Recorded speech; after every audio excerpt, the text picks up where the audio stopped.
but I'll go ahead and start.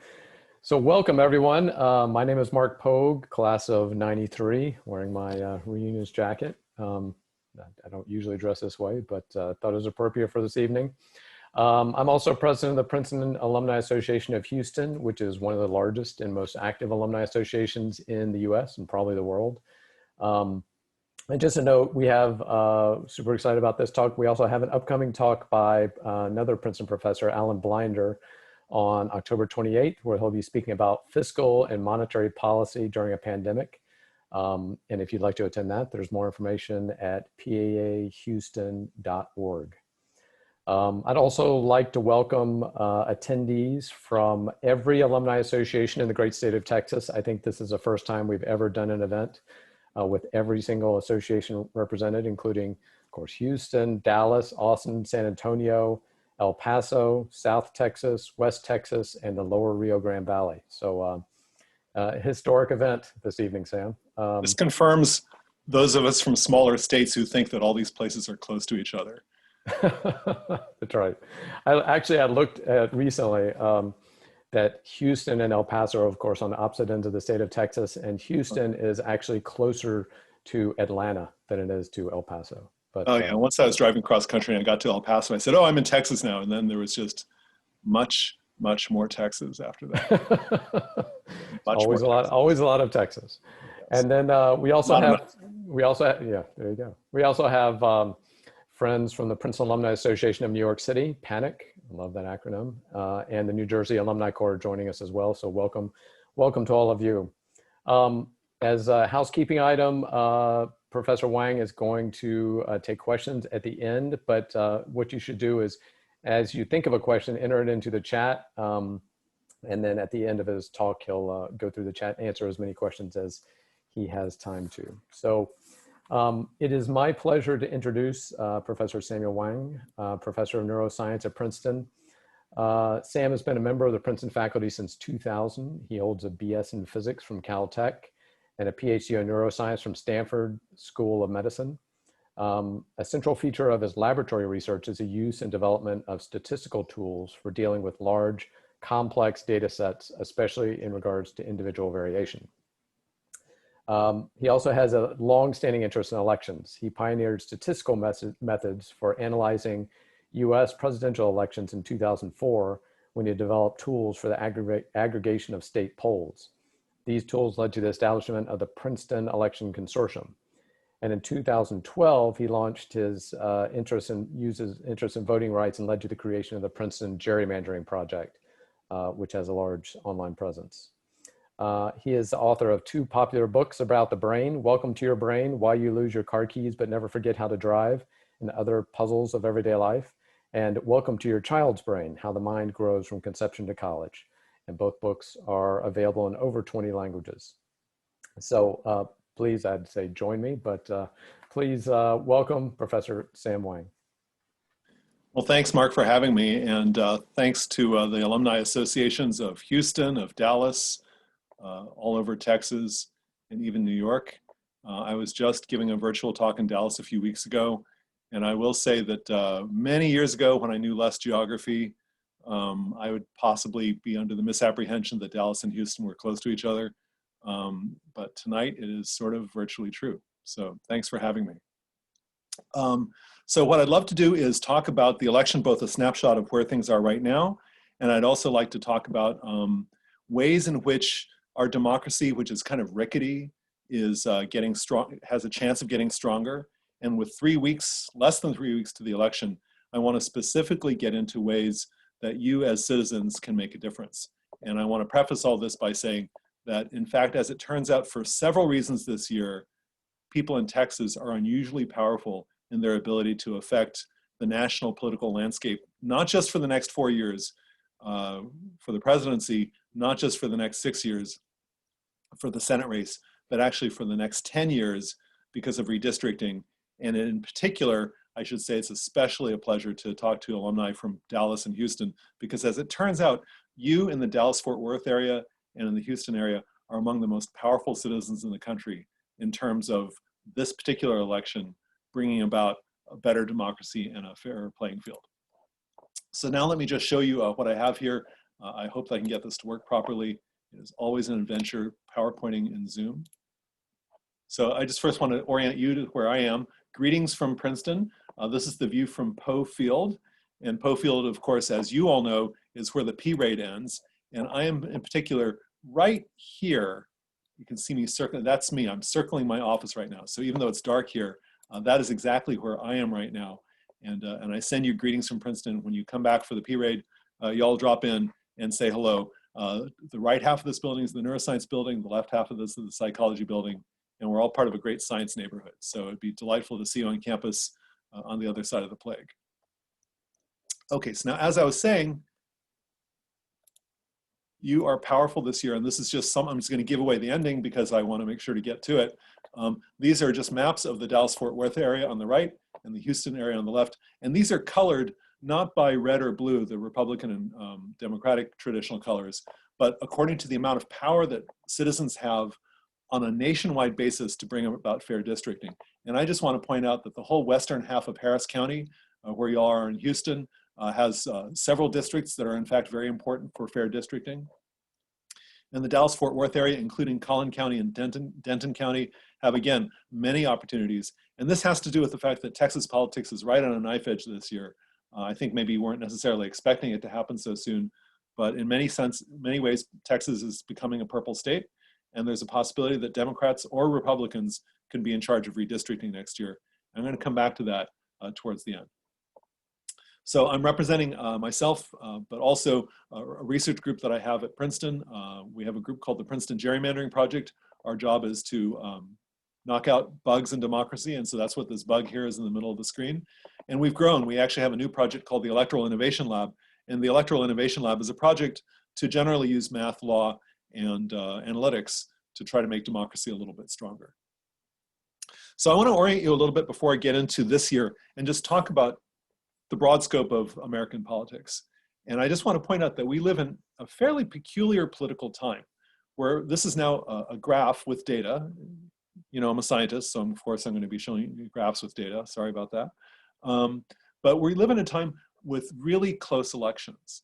This is a graph of the popular vote margin of the presidential winner on the vertical axis by year on the horizontal axis. And what you can see here is that for much of American history, presidential elections have not been that close. The winner has won by typically 10 to 15 percentage points, sometimes more, sometimes less. And so for much of American history, presidential elections have not been particularly close.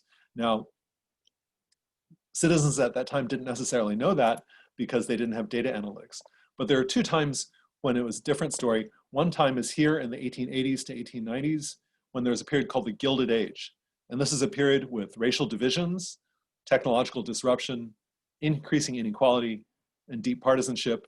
And we had two presidents, Rutherford Hayes and Benjamin Harrison, who in fact became president while winning fewer votes. And you can see here that there were 5 or 6 super close elections in a row. And then after that came the progressive era. Now, if all these things I put down here at the bottom sound familiar, you will not be surprised at what I'm going to show you next, which is the current time, a time of racial divisions, technological disruption, massive economic inequality, and deep partisanship. And you can see now these two red dots here refer to George W. Bush and Donald Trump, who both lost the popular vote. And indeed, Trump is one of the largest popular vote losers in history to become president of the United States. And so we live in a time of bitterly divided, close elections. And in some ways, we are in a pretty precarious situation. It turns out that this situation also makes it interesting for me to have my funny hobby, which is to analyze election polls and to look at election data. Now, before I get into it, I think I want to address something right up front, which is to talk about the fact that one can use polls to get a sense of the political landscape. And this is a piece I wrote in the Columbia Journalism Review. This came out over the summer. And it fundamentally addresses the fact that polls were off by a few points in 2016. And as we all know, pretty much everybody was expecting Hillary Clinton to become president. That actually includes Donald Trump. Really, everyone was expecting Clinton to win that election. But polls were off by a fairly consequential 3 points or so. And that was enough to create a really big surprise on election night. Now, the question is, what do we do with that? Do we disregard polls, or do we think about it as scientists? And I will say that as a scientist, I know my answer. And I'll just say that polls were off by a few points. Pollsters have learned a lot from those mistakes. I just want to point out that in 2018 and 2019, in fact, pollsters did a really good job of identifying key governor's races in Louisiana and Kentucky, and also were able to predict that Democrats would retake the House of Representatives.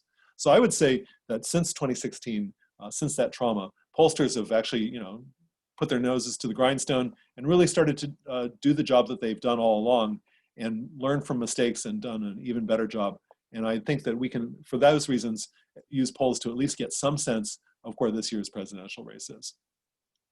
Now, what I'm going to tell you about is some stuff that I do here on campus at Princeton. If you go to election.princeton.edu, you can follow along for a lot of the things I'm going to be talking about. And I encourage you to do that because in case you think I'm going too slowly, you are welcome to browse through the website and see what you find. And here at election.princeton.edu, we use data feeds to track the presidency, which is down here on the lower right, the United States Senate, and also the House of Representatives. And finally, a thing that I'm going to be really focusing on towards the end, right before I take questions from y'all, which is redistricting Moneyball. The idea that votes can be powerful potentially all across the United States. And indeed, if you're interested in that, there's a 50-state voting guide over here in the right sidebar, and you can click on that to find out where you can be powerful as a citizen anywhere in the country, whether it be Texas or anywhere else. Now, before I get into any of this, I'll just say that I think it's pretty clear to people who are watching data right now that Joe Biden is pretty well ahead in terms of state polls.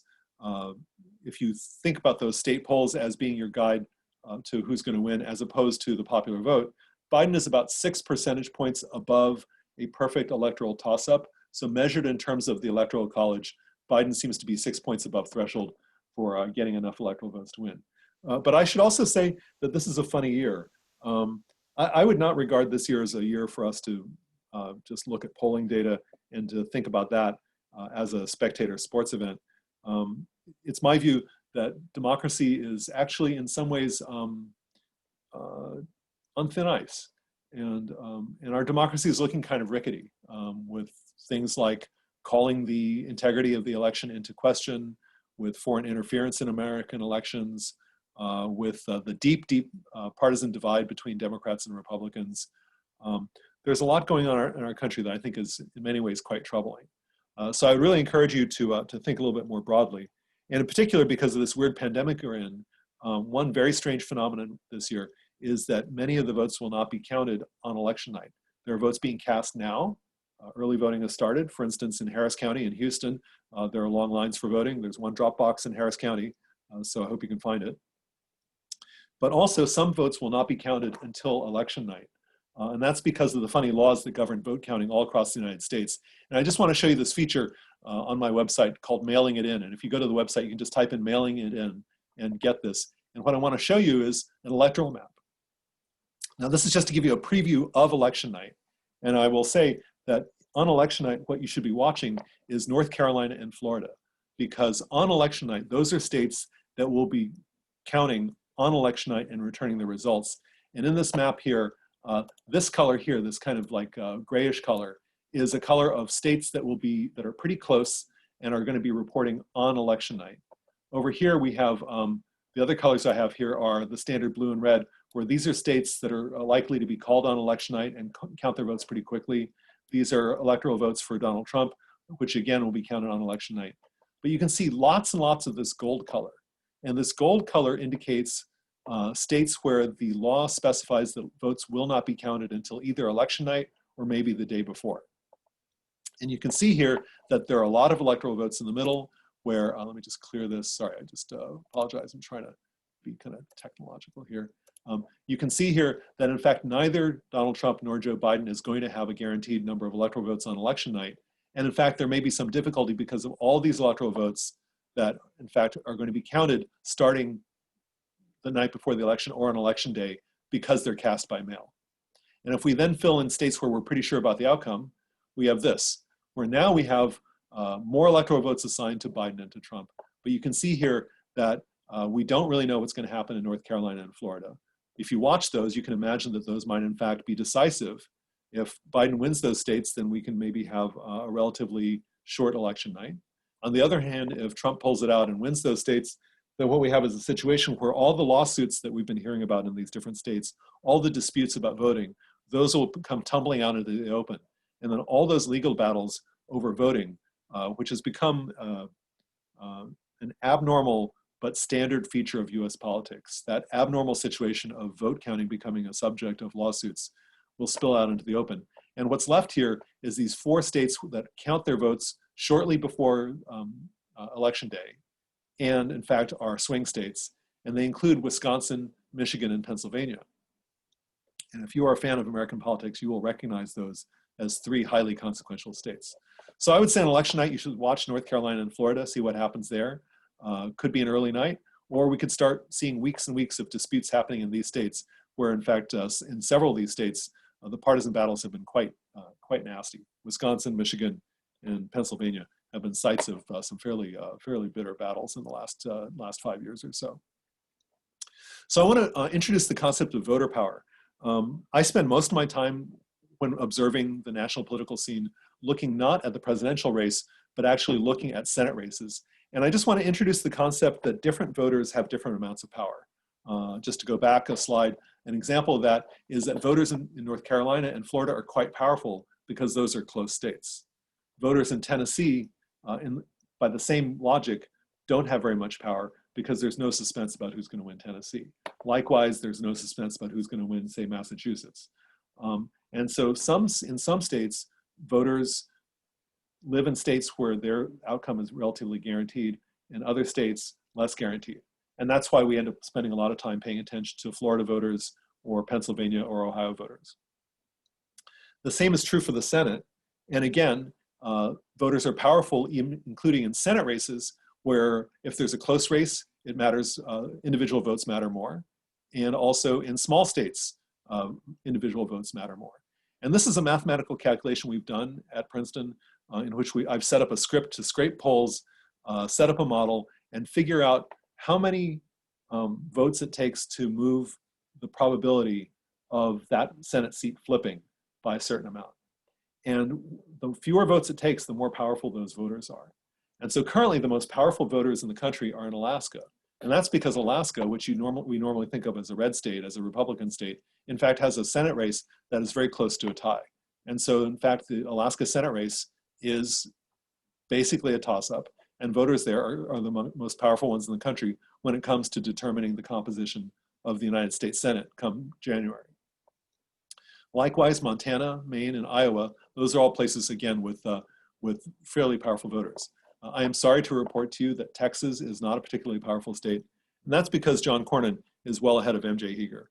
And so I would characterize Texas voters in this respect as not being terribly powerful.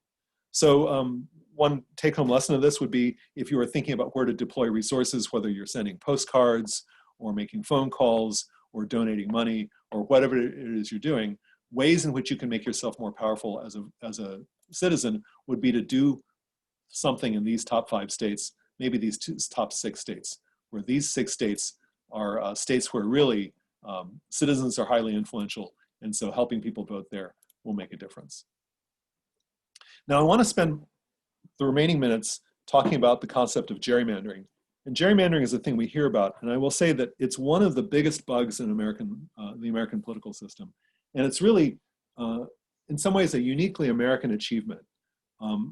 Here's an international survey in which people are asked about the problems of gerrymandering in their own country. And you can see this long list of countries. The United States, in fact, wins. In this survey, everyone surveyed agreed that the United States had a really bad gerrymandering problem, more so than any other country. So we're number 1. Now, let me talk about exactly what gerrymandering is. Gerrymandering is an offense in which politicians get given the authority to draw their own district lines. And so given that, politicians will naturally do things that act in their self-interest, either to draw themselves into power individually, or lately, in national politics as becoming as bitterly partisan as it is, draw an advantage for their entire party. And here what you can see is the North Carolina congressional map as of a few years ago. This is a gerrymander that has been struck down in state court in North Carolina. And this gerrymander is represented by these blue lines, which are the boundaries. And then the color here indicates where the people live. And so you can see here that what's done here is that these blue lines either surround a particular community, like over here in Charlotte, or divide a community, such as here in the Raleigh-Durham area, or over here in, I believe this is the Greensboro area. And so gerrymandering can either split communities or pack them. And what you end up with is a state that's relatively close to 50-50. And in this state that's relatively close to 50-50, because of the artful drawing of these lines, Republicans ended up with 10 congressional seats, winning smaller wins in the 50s and 60s. And then Democrats won just 3 congressional seats, and their wins were in the 60s and into the 70% range. And so this difference between larger wins and smaller wins is basically how gerrymandering is carried out in modern partisan politics. Now, I started noticing this in 2012. I was calculating who was going to take over the Congress in 2012. I made a prediction that was correct, which was that Democrats would win more votes than Republicans nationwide. And then I said, therefore, they should, in fact, end up in control of Congress. But what actually happened in 2012 was that Republicans won control of the House 234 to 201. Now, that's kind of a weird reversal.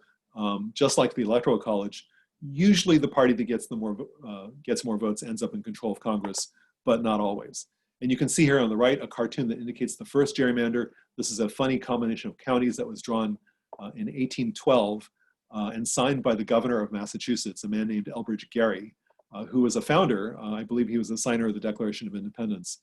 But we mainly remember him as being the man who signed into law this very strange salamander-shaped district that in a political cartoon was called a gerrymander or a gerrymander. So there's all kinds of pretty bad offenses, and this is just a few examples of them. The funny thing about this gallery of gerrymanders is that of all the ones I'm showing you here, the only place where there is a shoreline is here, the North Shore of Ohio. Every other one of these districts is in fact landlocked. And in fact, here's a district that I think some of you know quite well, Texas's 35th district, which is a fairly infamous gerrymander that takes something like, I forget, it takes something like 5 hours to drive from one end of this gerrymander to the other end of the gerrymander. So you can see here that in fact, these boundaries can take fairly abstract shapes. This is one that was struck down Pennsylvania 7th, which has been fancifully called Goofy Kicking Donald Duck. Now, these gerrymanders achieved new heights in 2012. And the reason for that is that it was a unique storm of partisanship, of data analytics and computer tools that allowed the drawing of these maps by computer quickly and efficiently.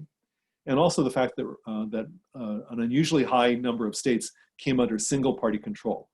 We're achieving what political scientists call it partisan trifecta, controlling the House, the Senate, and the governorship of a state, allowed redistricting to come under the control of single parties in many states.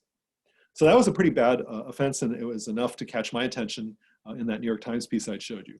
But I will say that also that in fact, this is a pretty good time for this kind of reform, because many people talk about gerrymandering now, and there are now mechanisms in place to address these problems. And I just want to point out that in fact, as much as we like to talk about problems in politics, there is now the possibility of, there are now laws in place that open up the possibility of doing away with gerrymandering in Florida, in Texas, Ohio.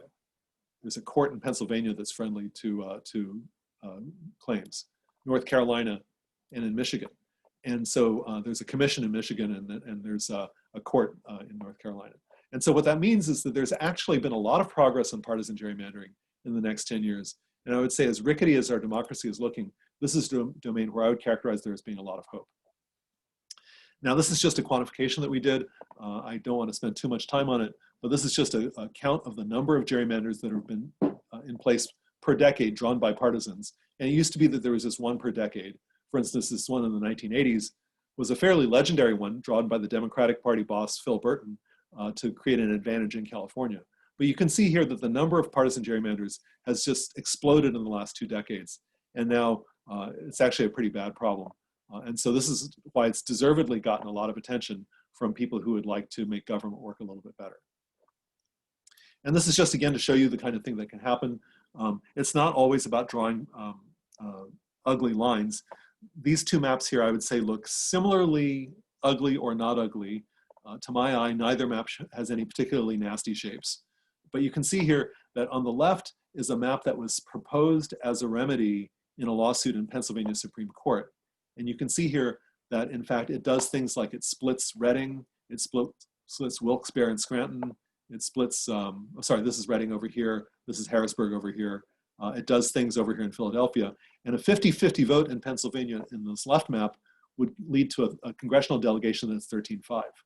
In the right-hand map, this is the map that was actually drawn by the court. A 50-50 vote would lead to 9 Republicans and 9 Democrats. That's what ended up happening in the next election. And this right-hand map has the additional quality of creating 6 close races where, in fact, elected officials had to fight for their offices and were susceptible to being turned out of office by voters who would be unhappy with them. And so I would say that both power and competitiveness depend on line drawing. And the question I think in front of us as citizens is, how can we address this? What can we do about it? If you follow this topic, you know that the Supreme Court declined to act. They said that gerrymandering is a bad offense. I wrote an amicus brief to the Supreme Court, and Chief Justice Roberts favorably cited it. But unfortunately, what he did was he said that we have no quarrel with the plaintiff's math, but he said that we are not going to do anything about it. That he deemed it not justiciable, which is a fancy word meaning we're not going to get involved. And so the question is, who's going to deal with this? And I would present to you that, that I've already given away the ending, which is that there's a lot of hope, and it's in the hands of citizens like you and me. And so this is just an analysis that we've done at Princeton. You can read about our work at gerrymander.princeton.edu. And really, pretty much every state has some route to reform. In some states, it's a little bit harder than others. But you can see here that over here in green in the West are lots of states with independent commissions that are commissions of citizens who are not politicians. Michigan recently passed one, and so in fact we're working with the state of Michigan to help them set up their commission. There are advisory commissions in states including here in New Jersey and in New York, advisory commissions that can give advice. Reform is on the ballot this November in Virginia. Unfortunately, it didn't make the ballot in these other purplish states. But really what I want to talk to, I want to mention is I want to turn to a brute force way of achieving partisan fairness. There's lots of ways to draw districts to advantage, including racial gerrymandering, other kinds of gerrymandering. But there is a way of addressing gerrymandering, which is simply by brute force, by you going out and voting and bringing about bipartisan government. And the states where this is possible this November, or rather in 3 weeks, are in North Carolina, Florida, Minnesota, Connecticut, Kansas, and your fair state of Texas, where I drove from here to here one very long day about 20 years ago. And so these are all states where it's possible to achieve bipartisan government and thereby simply force the legislators to work with one another across the aisle to draw a legislative map. Okay, so now I'm going to get nerdy for a few minutes and then beg for your patience. I'm going to describe to you how we did this. And if you want to read about it, you can go to election.princeton.edu. There's an explainer video at that website.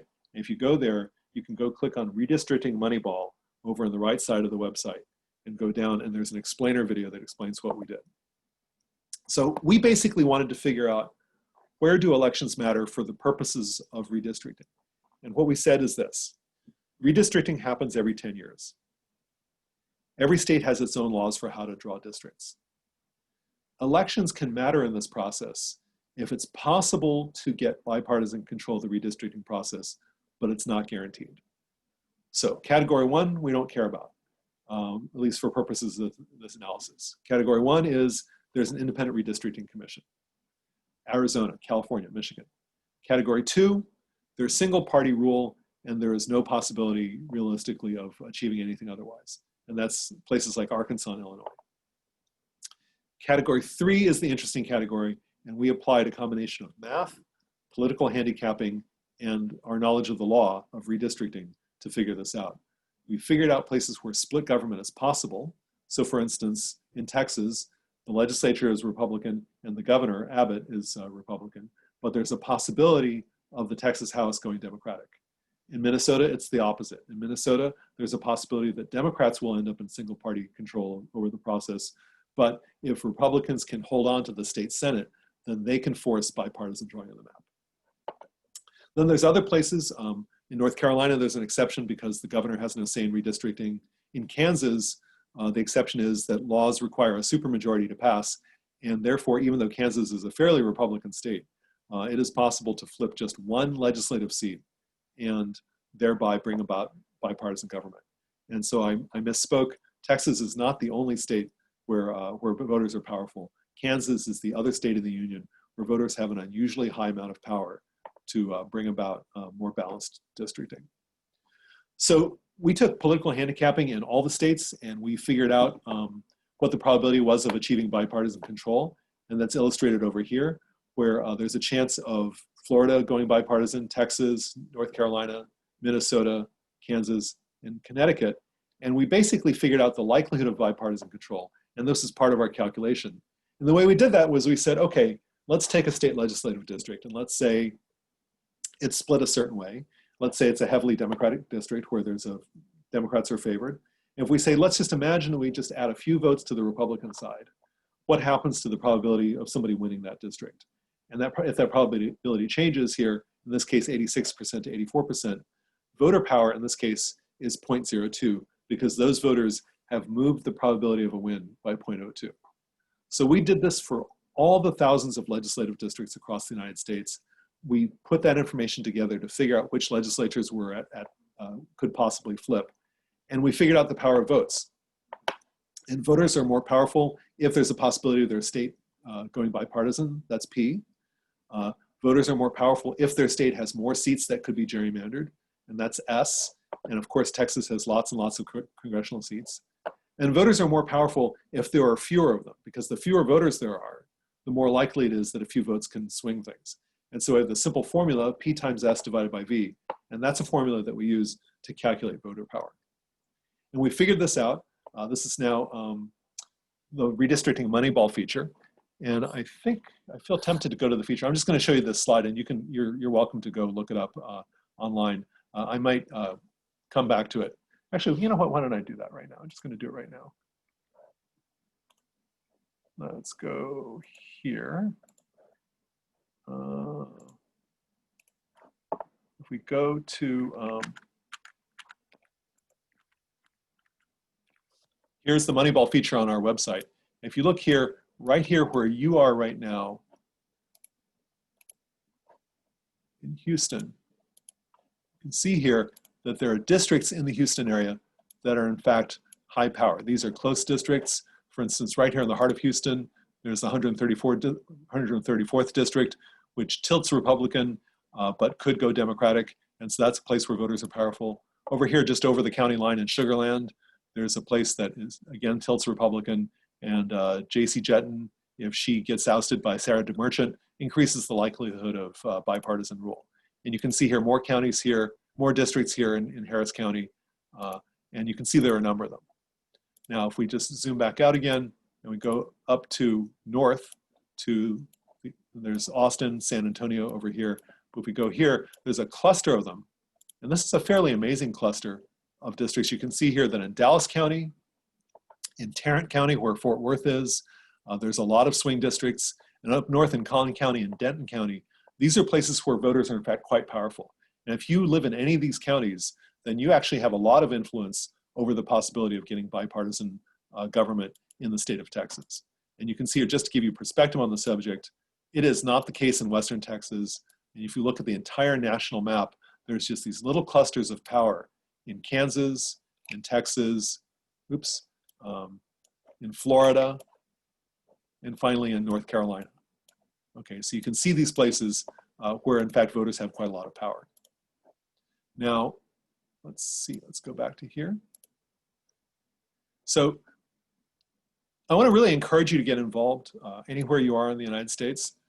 But I would say that Redistricting Moneyball illustrates places where it's especially important. And right now we live in this fairly, as I was saying, fraught time in American democracy when it's not clear that a majority is enough to gain any meaningful role in government, when the levers of government have been used to serve the few and not the many. And I want to quote a Republican president from 100 years ago, over 100 years ago, Teddy Roosevelt. Teddy Roosevelt was a Republican president. After he left office, he started saying what he really thought. And these are just quotes from his writings. And I want to read you these Republican writings to just give you a sense of what he thought was the problem. Teddy said, TR said, "The national government belongs to the whole American people. Our whole experiment is meaningless unless we are to make this a democracy in the fullest sense of the word. If the minority is as powerful as the majority, there is no use of having political contests at all, for there is no use in having a majority." So I would leave you with those words and say that, that I think that, that this is a time when citizens, in fact, can be quite powerful. And I would encourage you to do whatever you can in this rather extraordinary time. I think that ordinary citizens can do much more. And I think ordinary citizens have a duty to make extraordinary efforts to make our democracy stronger and to fix some small deficiencies in it. I will stop there, and I'd be delighted to take any questions.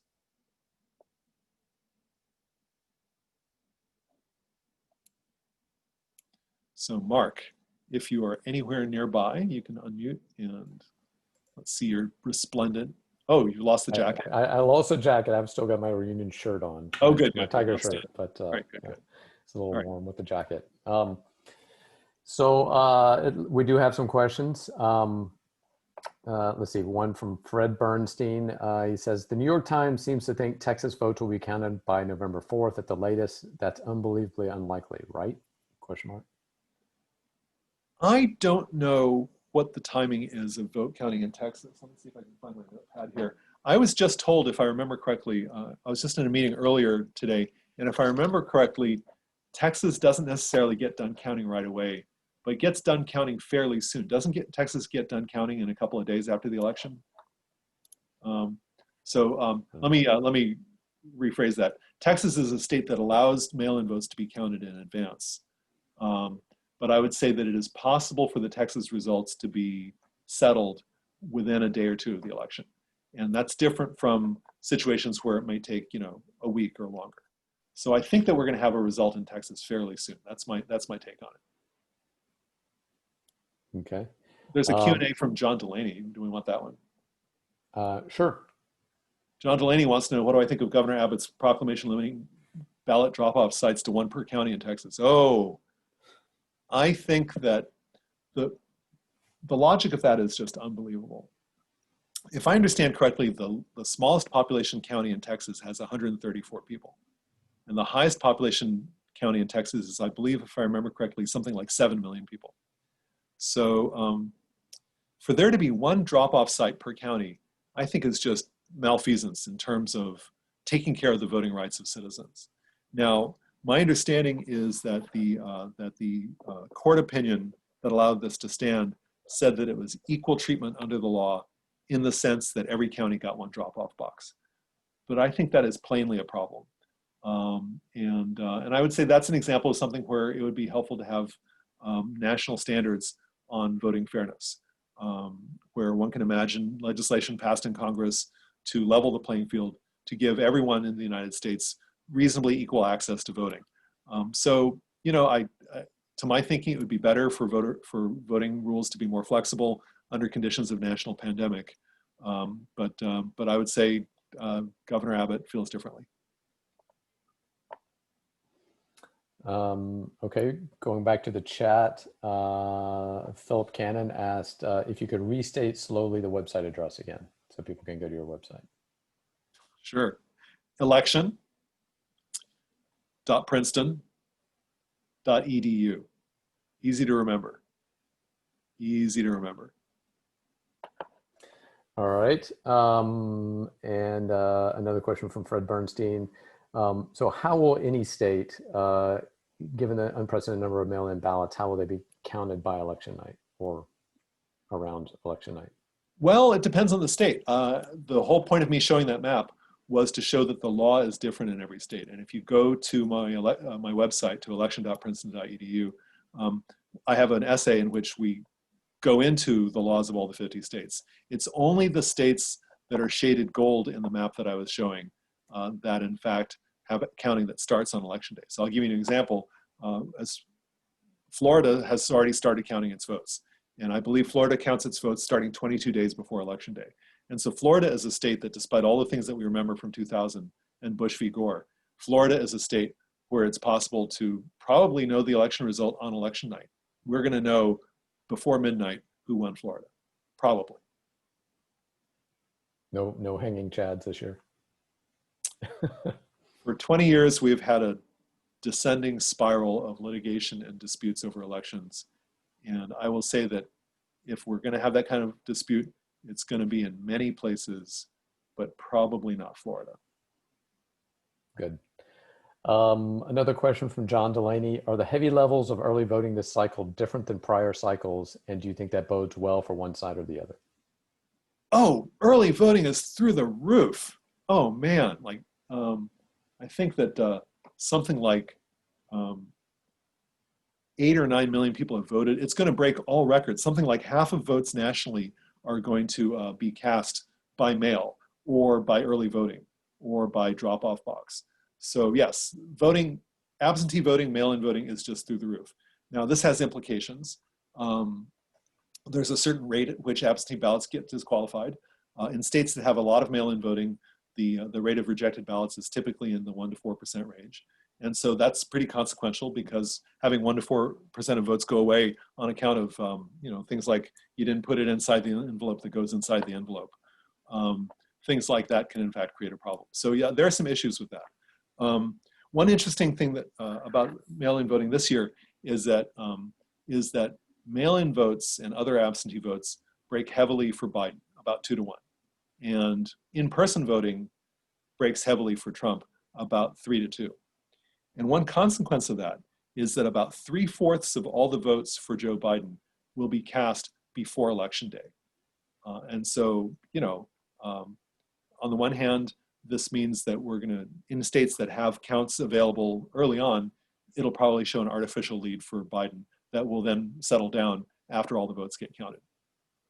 In other states where it's the opposite problem, where the mail-in vote starts getting counted on Election Day, and that includes Wisconsin, Michigan, and Pennsylvania, in those states, it'll be the converse problem. And if any election results leak out before the count is complete, then it's going to give the impression of a Trump win, which might end up evaporating. And so I think that it leads to strange consequences like that. And one major challenge that election officials face, and also election officials and also media people face, is what to do about calling elections. And to my taste, I think a really good idea would be to have a moratorium and just not call any state for days after the election and just let things get counted. This spring in Wisconsin, there was a court order that the election result could not be announced for a week after the election. And in my view, that was a good cooling off period for Wisconsin. Good. Allison Wood asked, have you looked at all as whether gerrymandering influences voter turnout? Are people more likely to vote if they think their vote, quote, counts and races are closely contested, or is there a minimal impact on voter turnout? That's a good question. To my knowledge, that has not been looked at. Allison, I will tell you a thing that I do know, and I apologize that I left it out of my deck. Turnout is generally higher in presidential elections in states that are considered swing states. And so turnout would be higher in, say, Wisconsin and Michigan than it would be in, say, Kentucky or Kansas. Broadly speaking, the pattern is that people who know that they're in a swing state are more likely to turn out. Is that true for gerrymandering? I don't know. I will say that one of the big frustrations of democracy today is that feeling, as a member of my interneel on my staff, on my gerrymandering project staff, has expressed that feeling that sometimes you get the feeling that you vote and vote and vote and nothing changes, right? In Michigan, the legislature is heavily gerrymandered so that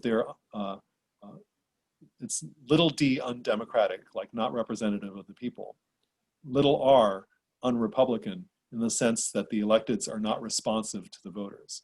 And so that lack of democracy and that lack of Republican government, I think is quite damaging, because it separates us from the legislators who we vote for to represent us. So I think that, I don't know the answer about the turnout, but clearly gerrymandering is one of those hidden bugs that has enormous impacts that we don't even appreciate. And I think, on the one hand, I'm optimistic because I think the situation is getting better. But on the other hand, I think it's a problem that needs to be addressed. Another question from Philip Cannon. Any possibility of electoral college being changed in any meaningful way? Who asked that question? Philip Cannon. Oh, it's Eugene Cannon. Yeah, so there is hope, but I would say not super soon.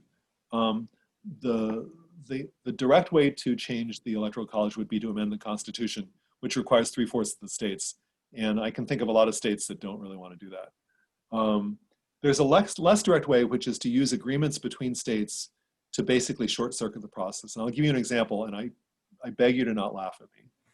Imagine if California and Texas struck a deal where both California and Texas agreed that they would give all their electoral votes to whoever won the Electoral College, whoever won the national popular vote.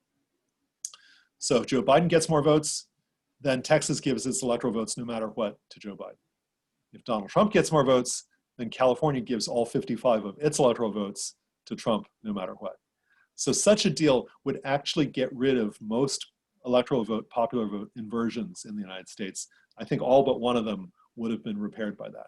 So that's a kind of a crazy idea.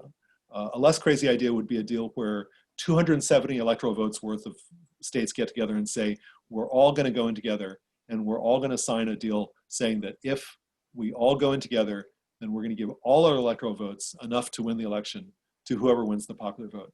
And there is a deal that has that name. It's called the National Popular Vote Compact.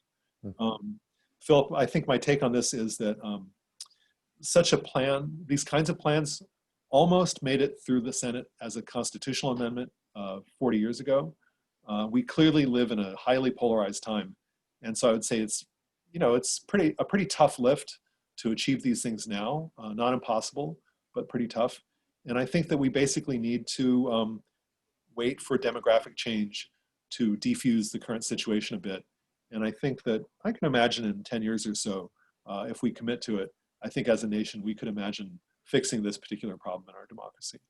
But I wouldn't, I think there is much lower hanging fruit that could be harvested before trying to fix the Electoral College, which is why I work on gerrymandering. I don't work on the Electoral College because I view that as a pretty tough lift, whereas I view fixing gerrymandering as something that's within reach of voters and reformers. Good. Angelica Freeland asks, could you talk about voter fraud, especially in the context of mail-in voting, and your thoughts on all the misinformation out there? Well, I mean, first off, voter fraud where voters are not who they say they are and ballots are cast on behalf of dead people or so on, it's virtually non-existent. So there is no good evidence for voter fraud. When it gets brought up in court, federal judges throw it out on account of there being no evidence for it. The number of votes that are cast fraudulently is a handful. And so just in that regard, it's not that big a deal. There are obvious problems with vote security at other stages, for instance, voting machines that are not supposed to be connected to the internet, but then they end up getting connected to the internet. There's difficulties in access to the ballot, like for instance, where you are in Harris County, just the fact that it's difficult to cast a vote by mail and there's only one drop-off box for the entire county. These are obvious difficulties in democracy. And so I think there are ways in which the right to vote is under some threat right now.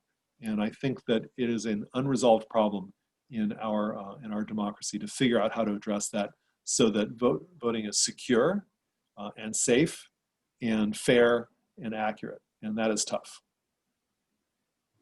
Good. Sort of a related question from John Delaney. How many states now have unrestricted mail voting, and do you foresee a trend toward that nationwide?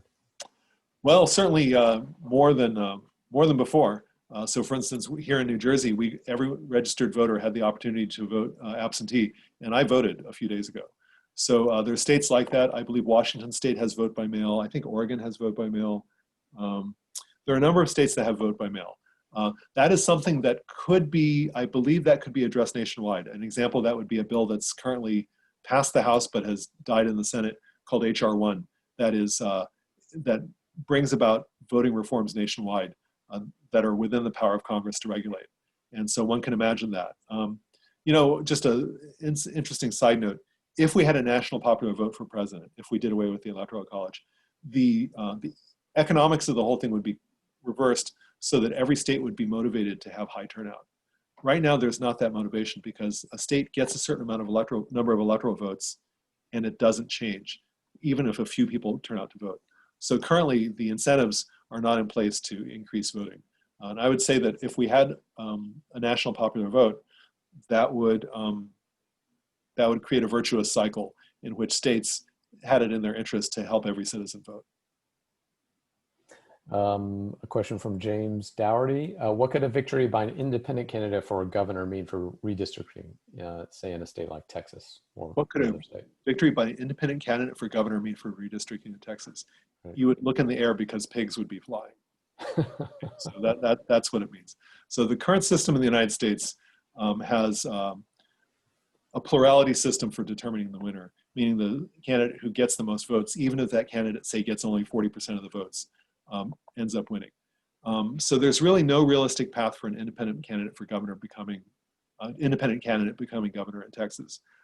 This is the rule. If you have a plurality system, then it's basically a rule of political science that you end up getting two dominant political parties. Now, that having been said, there are ways to address that. One voting reform is a voting reform that we work on at a scholarly level and also at a policy level in Princeton. It's called ranked choice voting, where you rank your first choice, your second choice, your third choice. So say, for instance, you might, your first choice would be, say, I don't know any prominent independents in Texas, but you can imagine casting your first vote for an independent, your second vote for the Republican candidate, your third vote for the Democratic candidate. And if your first choice doesn't get enough votes, then your vote gets reassigned to the second place candidate. So voting for reforms like that do open the possibility of minor party candidates or independent candidates getting a way in. And the states that have unusual voting rules are the ones that have had more success in electing independent candidates for governor. Actually, I take that back. But anyway, but here's, for example, one state that has ranked choice voting is Maine. And we were involved in a lawsuit in Maine to help the Attorney General defend a lawsuit against ranked choice voting. And the Attorney General won. And now the Senate race in Maine and also the presidential race in Maine and the congressional races will all be done using ranked choice voting. And so I think there are ways for this to be addressed, but I would not necessarily expect it in Texas real soon. Great. One final question. It's two people asked a very similar question.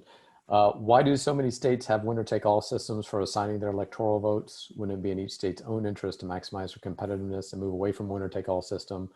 And pulling in John Delaney's question, and in so doing, wouldn't diminish the value of a voter who favors a minority side? Litigation on this is a dead letter. So there's an excellent book by Jesse Wegman, which is called Let the People Pick the President. And if you want to go and look that book, it tells this story. And also I have a law article. It's a law article that you can look up by going to Google Scholar and looking up an article by Jacob Cantor, C-A-N-T-E-R, and me. And if you look us up, there's a history of the Electoral College where we talk about this. It used to be that different states assigned their electors different ways. And then Thomas Jefferson lost a presidential election by one electoral vote. And I forget all the exact details, but it emerged that, that there was a renegade elector in some state that voted against him. And so he encouraged his home state of Virginia to give all its votes to the winner of the state election. And pretty much every state followed suit. And so really we have Thomas Jefferson to thank for the idea of winner-take-all races state by state. And if you think about it, what that does is that actually maximizes the power of individual states, that winner-take-all quality. So for example, in Pennsylvania, there was a proposal to assign electoral votes congressional district by congressional district. So the problem with that is, if you did that, then nobody would visit Pennsylvania, because why would they? There would be no electoral votes at stake. And so Donald Trump and Joe Biden would no longer visit Pennsylvania. So I think there are some real serious incentives that get in the way of that. And I should also point out that anything like that, one problem is that we've been complaining about gerrymandering. It would then be possible to gerrymander the Electoral College by having the Electoral College under the sway of exactly where the congressional districts were drawn. And so there's some pretty serious issues with with those kinds of reform. I think the bottom line is that one should be very careful about what kind of reform one designs. And I'm just going to do an advertisement for what we're doing at Princeton. One thing that we're very interested in doing at Princeton is understanding these reforms. And because often these are made in very good faith. And the question is understanding what their consequences are, understanding unanticipated consequences, and figuring out whether a reform will work in a particular state. And so I'd encourage all of you to keep track of our work. We'd love to be in touch.